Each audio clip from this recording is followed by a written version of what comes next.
"You're exaggerating. It's just a wedding," said my mother when I was not invited to my own sister's wedding. The phone pressed against my ear grew hot.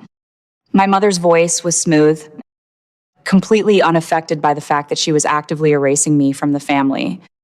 Catherine's ultra-luxury Charleston wedding was exactly 3 weeks away, and my younger sister had officially banned me from the property. Her reason hit like a physical slap across the face. She told my mother my everyday, working class vibe would completely ruin the high society aesthetic she was desperately trying to sell to her wealthy new in-laws.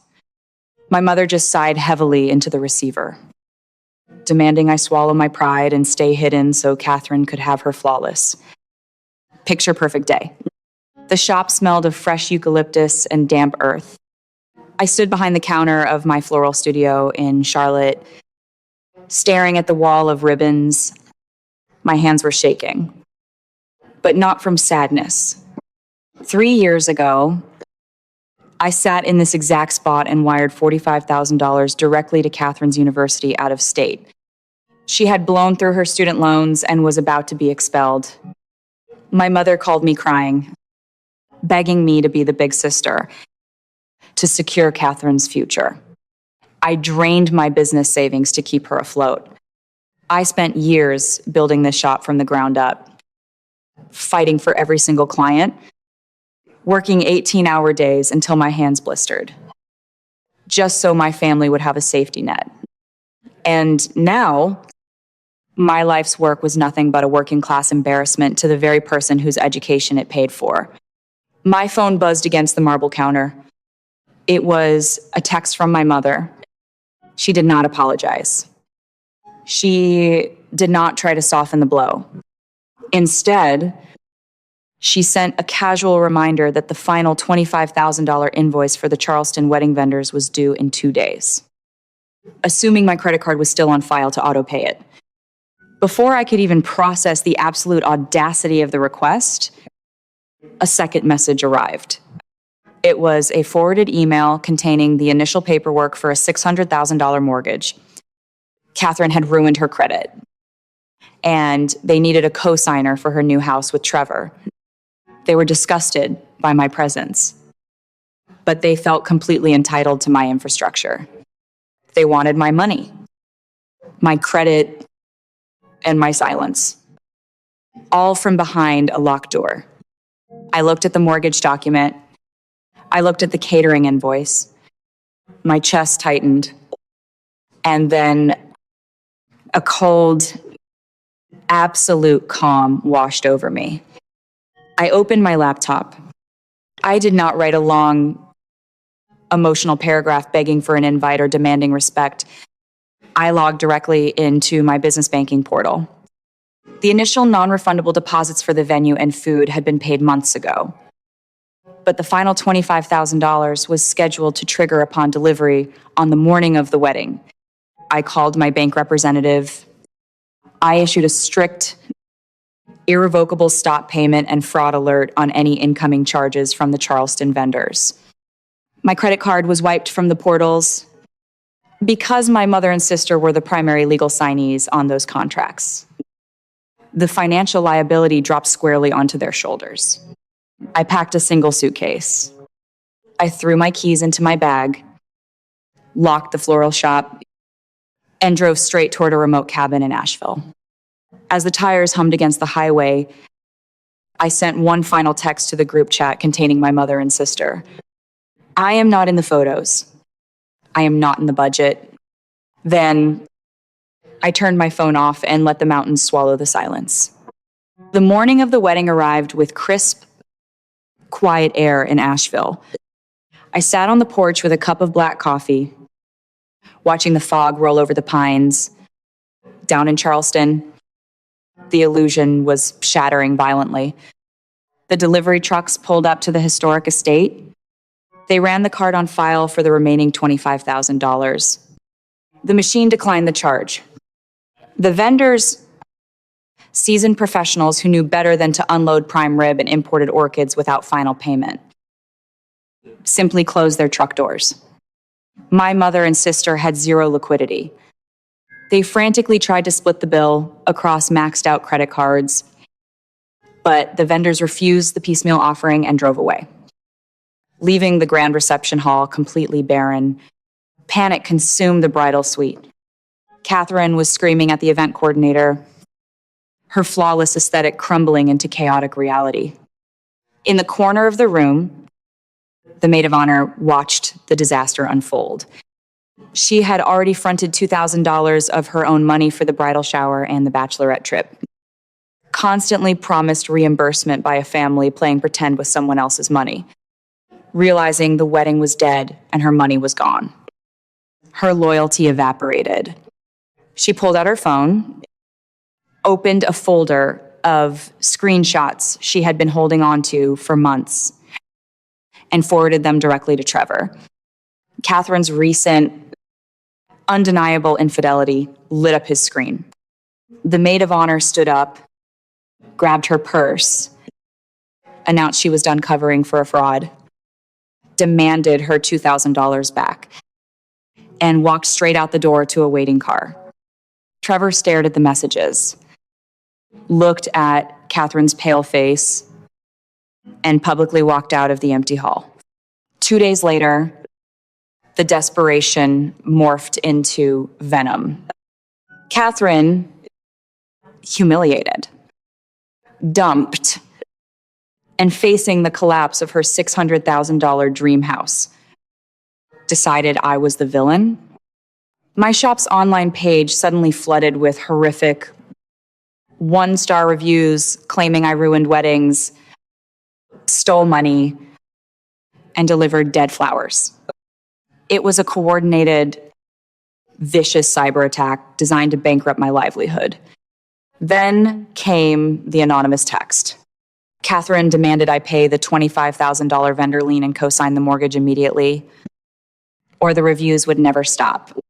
She thought she was a mastermind, but she forgot I spent 10 years running an online retail business. I bypassed the police and the bureaucratic wait for court subpoenas. I pulled up my own website's back-end analytics. A few months prior, I had sent a private custom family discount link to her email. I tracked the clicks from that exact unique link directly to the IP address and device timestamps generating the fake reviews. I packaged the undeniable digital footprint into a clean PDF file. I reached out to my wedding industry network, got the contact information for Trevor's family's ruthless intellectual property lawyers, and forwarded the entire extortion attempt. The response was absolute devastation. Trevor's family moved to protect their elite name from her toxic fallout. Their legal team hand-delivered a brutal cease and desist letter to Catherine. They gave her exactly 60 minutes to delete every single review, or they would file a $500,000 tortious interference lawsuit that would drag her name through the mud of every high society circle in the South. They activated the morality clauses in the prenuptial drafts, permanently blacklisting her. The reviews vanished within 40 minutes. Catherine folded into total, terrified silence. The financial reality of their aesthetic obsession finally landed. Because my mother legally signed the catering and venue contracts in Charleston, relying entirely on the assumption that my money would magically appear, the unpaid $25,000 debt went straight to collections. A mechanic's lien was slapped directly onto my mother's home in Charlotte. It was a rainy Tuesday when she finally showed up at my shop. I was arranging white hydrangeas when the bell above the door chimed. My mother stood there, mascara running down her cheeks, holding a crumpled legal notice. She begged me to pay off the lien. She cried about family, about blood, about how we needed to stick together and fix this misunderstanding. I did not yell. I did not cry. I looked at the woman who told me I was too embarrassing to be seen in public. The woman who expected me to bleed myself dry to fund her fake reality. I looked at her, set the flowers down, and said, the aesthetic didn't fit. I walked over, turned the deadbolt on the glass door, flipped the sign to closed, and walked into the back room, leaving her standing on the sidewalk in the rain. The silence that followed was heavy at first, but slowly, it turned into oxygen. The anxiety of waiting for the next emergency, the next demand, the next bill, simply vanished. My business flourished. I slept through the night, but getting here required tearing down everything I thought I knew about love and obligation. We are taught from a very young age that family is an unconditional bond, a biological contract that demands infinite forgiveness. But toxic families do not operate on love. They operate on a cruel, invisible ledger. I call it the empathy tax. When you are the capable one, the responsible one, the one who fixes the messes and pays the bills, you are heavily taxed for your competence. They do not love you for who you are. They love the infrastructure you provide. They love the convenience of your sacrifice. And the moment you stop paying that tax, the moment you set a boundary and remove your utility, their conditional affection instantly rots into hostility and victimization. If you are listening to this and you are the ATM, the emotional crutch, or the invisible backbone for people who treat you like a working class embarrassment until the rent is due, you need to understand 3 undeniable rules about survival. Rule number 1, if your presence is only valued when you are paying, solving, or bleeding for them, you are not a family member. You are an appliance. An appliance does not get a seat at the table. It stays plugged into the wall until it breaks, and then it is replaced or discarded. You have to pull your own plug. You have to revoke their access to your energy and your wallet, because they will never voluntarily stop using you. Rule number 2, you cannot buy respect from people who worship status and aesthetics, people who curate their lives for an audience, who prioritize the appearance of wealth over the reality of connection, will always trade you for a better photograph. They will hide you in the shadows to make themselves look brighter. Stop trying to prove your worth to people who measure value in zip codes and designer labels. Your grit, your resilience, and your calloused hands are badges of honor, not marks of shame. Rule number 3, true closure is silent. We waste years waiting for the apology, waiting for the toxic parent or the cruel sibling to wake up one morning, realize the depth of our pain, and beg for forgiveness. It is never going to happen. They are fundamentally incapable of taking accountability because it would destroy their carefully constructed victim narrative. Closure does not come from a final, dramatic argument. It does not come from making them understand. Closure comes from locking the glass door. It comes from their total, absolute absence from your daily life. It comes from building a life so rich, so peaceful, and so grounded in reality that their fake society aesthetic looks like a cheap stage play. You no longer have tickets to look at the people in your life who claim they cannot survive without you. Are they holding on to you? Or are they just holding on to what you provide? If you stopped fixing things tomorrow, if you closed your wallet and offered nothing but your presence, who would still be standing next to you? Choose the people who stay for the silence. Stop paying the empathy tax to people who banish you to the shadows. Choose your own peace. Protect your own infrastructure. And walk away from anyone who asks you to finance their illusion. You are worth far more than the price of their admission. I know exactly what you are screaming at the screen right now.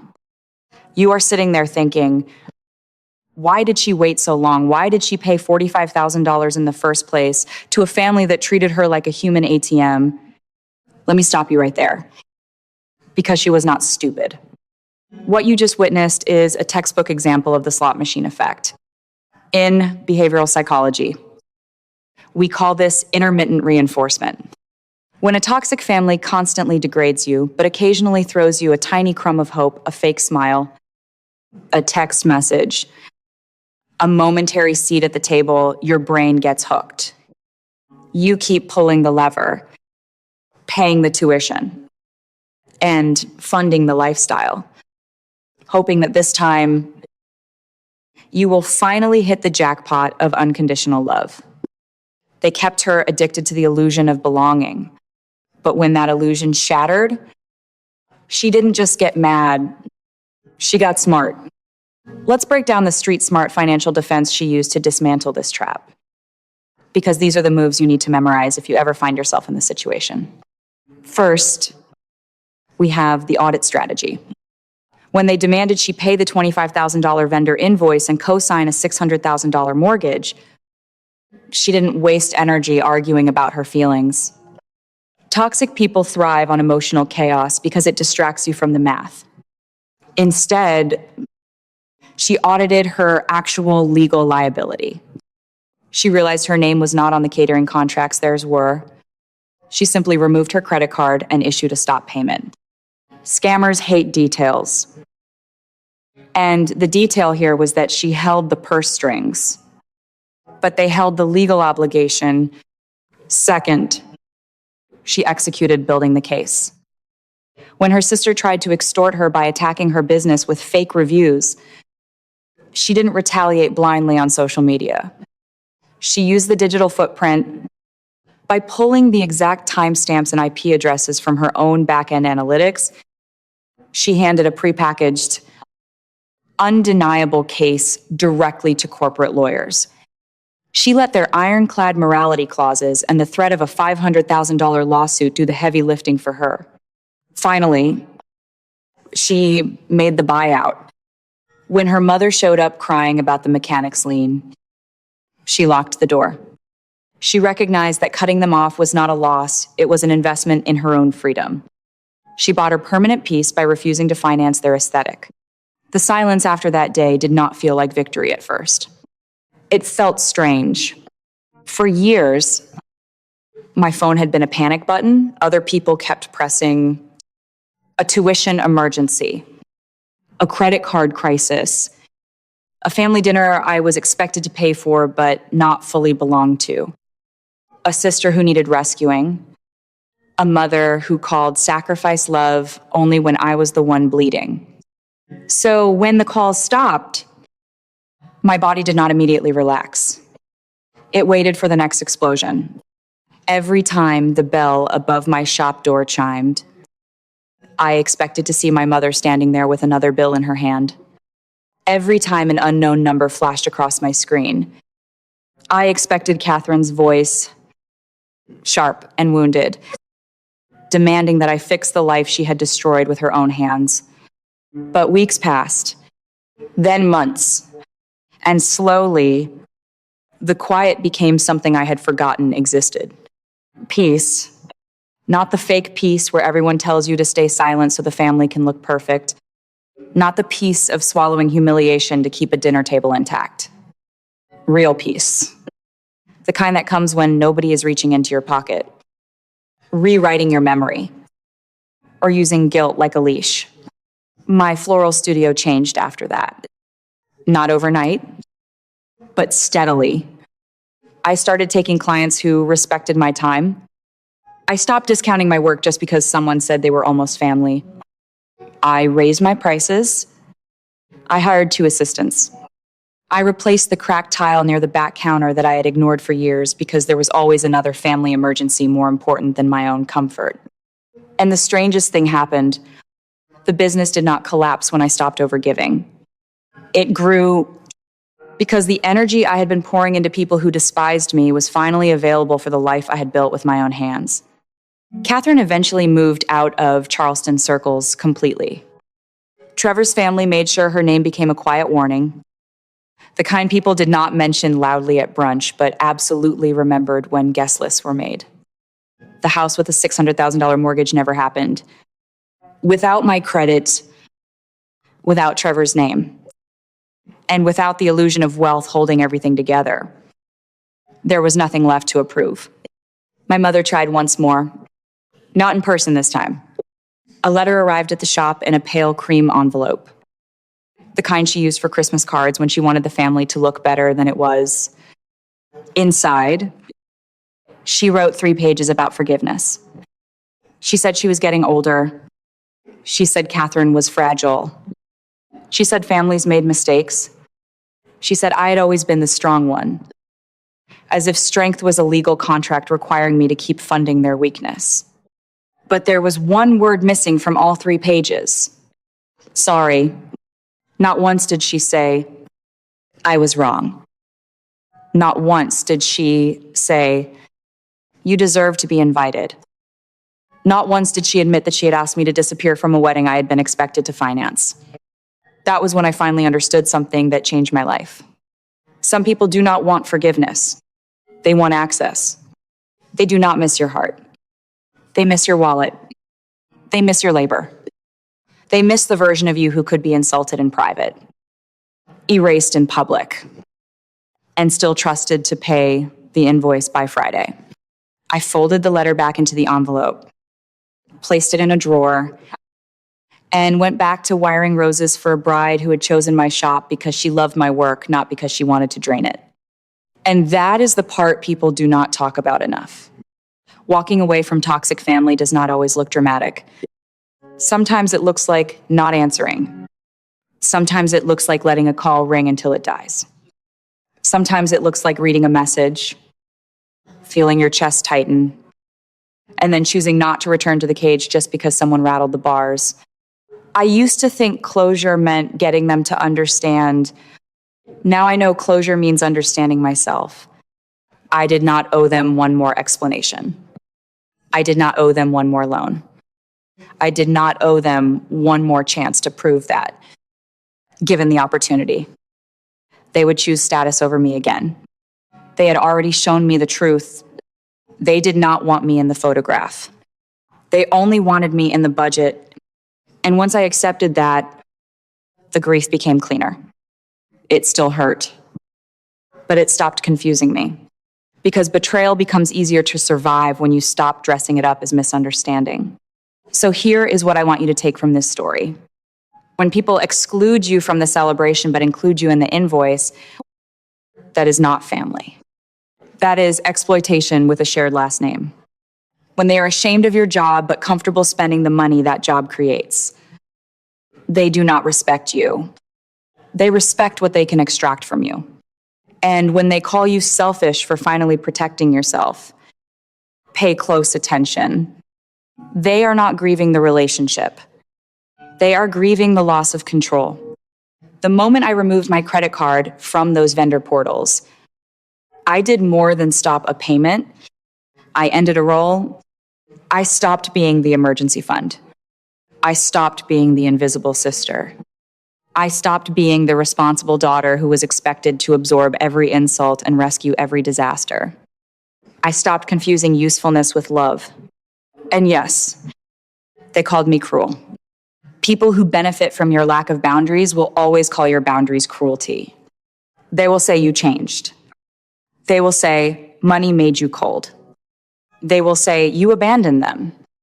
They will say anything except the truth, because the truth would force them to admit they built their comfort on your silence. But you are allowed to change. You are allowed to become unavailable for disrespect. You are allowed to stop paying for rooms where your name is not welcome. If you are listening to this and you are still waiting for your family to finally see your value, ask yourself one question. What happens when you stop providing, not when you stop loving? Not when you stop caring. When you simply stop paying, fixing, rescuing, explaining, and absorbing, who stays, who still calls, who still wants you at the table when you arrive with empty hands but an honest heart. Those are your people. Everyone else was just using your kindness as currency. I wish I could say I hated Catherine after everything she did. But the truth is quieter than that.